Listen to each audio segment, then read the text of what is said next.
Hello and welcome to Imagine Your Story and Write It, Session 4. My name is Sarah Scoggin, the Early Childhood Librarian at Newburgh Free Library. I'll put a link to the earlier videos in this series up in the card. And this session we're talking about how to turn your real life experiences, things that really happened to you, into a story. So you could just tell the true story in a way that's interesting, or you could take what really happened to you and put that into a made-up story.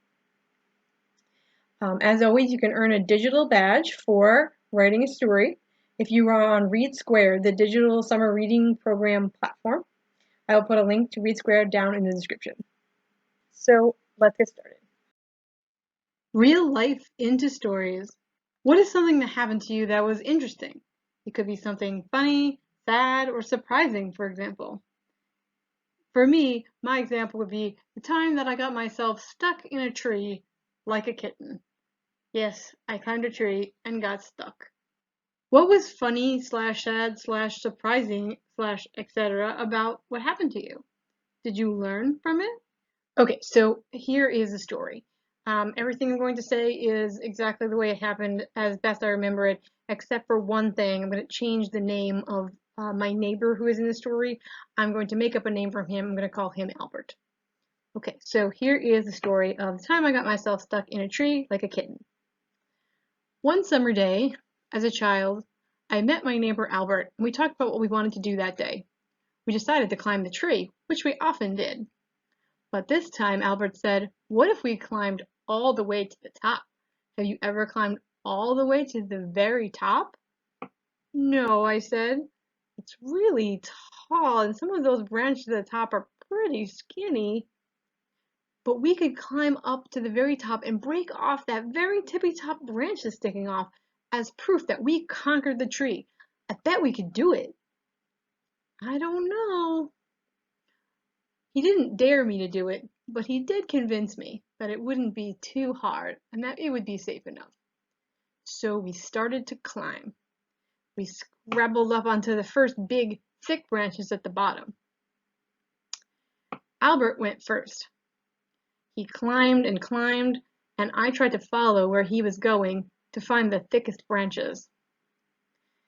The light got dim in the tree. The big pine needles were like brushes that brushed away the light and the sight outside the tree. The branches were really rough. The bark scraped my skin, but I ignored it. I was determined. We would get to the top of the tree. We would conquer this tree, just like we would conquer mountains someday. We climbed slower and slower as we got near the top because the branches were skinnier and skinnier. We had to go one at a time.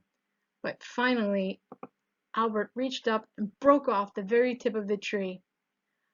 I climbed up next to him and touched the branch in his hand. "We did it," he said. We threw the branch down so we could pick it up later. And then we started to climb back down. Albert went first again.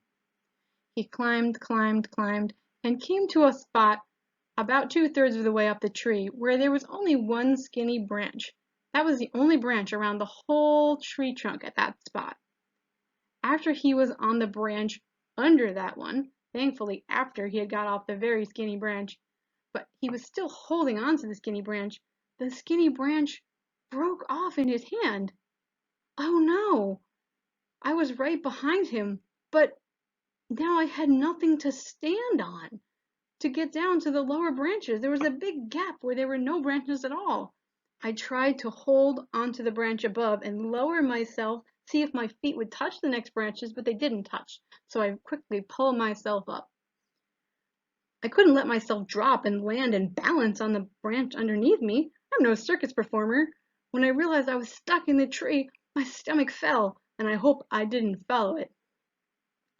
What was I going to do? Albert tried to talk me through how I could lower myself down, but it just was impossible. There was just no way that I could reach. I couldn't put my arms around the tree and slide down. The tree was too fat there. What would we do? We had to tell someone, but would we get in trouble for being stuck in the tree? At that point, it didn't matter. I needed to get down from the tree. I was hugging that branch, hoping I didn't get pine tar in my hair. The smell of the pine tar painted the inside of my nose with a sharp smell. I had to hope that if it did get in my hair, my mom wouldn't have to get it out with nail polish remover. Pine tar smell plus nail polish remover smell equals one very strong smell. But I couldn't worry about that now. I watched Albert climb down and run and get my dad. Sarah is stuck in the tree. We're really sorry we climbed up so high to the very top. Well, my dad had to run and get a very big ladder and climb up to the top of the ladder, just reaching where I was. Thankfully, it was long enough, and I had to carefully lower myself down onto his shoulders so that I could be carefully brought to the top of the ladder and climb down the ladder that way. I was so grateful to be rescued. Oh, thank you so much. But after that, well, new rule.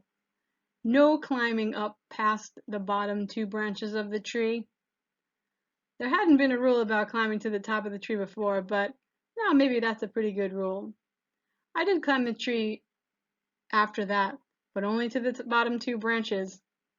We did conquer the tree, but I conquered not thinking ahead to dangers even more. How could you use what happened in a story? Or maybe you just want to tell the true story. You may like biographical writing about your life, better than fiction, making up the story. In my case, getting stuck in the tree, I could write a story about a girl who lives on a farm, and let's say she climbed a tree to see if there was a fire from smoke she saw, and then she got stuck in the tree. That part of my story might be better because I'm using my real experience to describe what it was like. Or I could just tell the true story. What format will you use to tell your story? Will you just get your story ready to tell other people? Will you make a video? A comic book? Just write the story on paper or type it on the computer? Maybe more than one. What details will you use to make your readers feel as if they are in your story? For example, the roughness of the bark of the tree when I was climbing it. It scratched my hands, but I ignored it. The smell of the pine tar.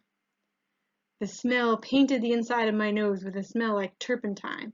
I had to be careful to keep it out of my hair, or my mom would need to get it out with nail polish remover. Pine tar smell plus nail polish remover smell equals really strong smell. I could talk about the dimness of the light inside the branches. The long needles were like brushes that brushed away the light and the view outside the tree. I could describe my feelings, how I went from being excited to being scared. I tried to lower myself down, then quickly pulled myself up. I couldn't let myself drop and land balanced on a branch. I'm no circus performer. When I realized I was stuck in the tree, my stomach fell, and I sincerely hoped I didn't join it. These are all things that have to do with our senses or our feelings. So the feeling of the touch of the bark, the smell of the pine tar, seeing the sight of the light being dim, and the feeling in my stomach when I was scared. So if you use what they call imagery, things that you can see, smell, hear, taste, describing those will help the story seem more real to someone hearing it or reading it. How will you end your story? Try to think of an ending that will help people remember your story and pull everything together. In the example of my story, it was when my dad climbed the ladder to get me down and said, okay, new rule, you're only allowed to climb the tree up to the bottom two branches, no higher than that. That's all I have for you today. Join us next time for the final video of this writing series of the summer, and that will be in 2 weeks. Thanks so much for watching.